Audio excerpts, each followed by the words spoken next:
So the benefits of going live is that you can talk directly to your audience without the need to be very polished. Of course, that may result in some ums and ahs and a little bit of, technical failures and things going wrong. But going live enables you to be able to do what we're doing now live in the moment and interact with comments. While also giving you the opportunity to have a regular point, either be it weekly or fortnightly, or for example, at the moment, we currently have a presentation that goes out on Tuesday nights with a bonus that happens on Wednesdays. It's a regular thing that people tune into. It's a regular weekly occurrence that they know they're going to get value from.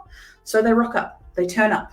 And for those that aren't able to turn up live, they turn up on the replays, on the podcasts, on the snippets, on the shorts.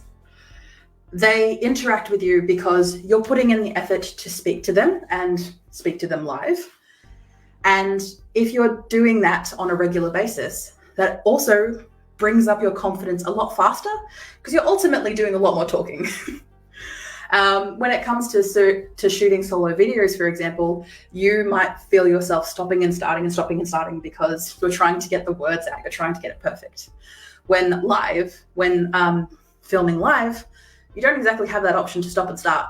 You just got to keep going and give yourself that grace and that reassurance that, okay, if I stuff up, I'm just going to take a breath, I'm going to pause, stare down the barrel of that camera and start again.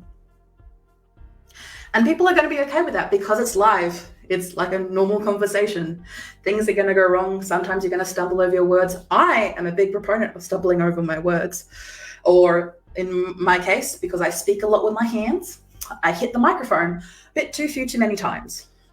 And of course, if I was filming a video, I'd cut that out. But if it's live, probably not so much.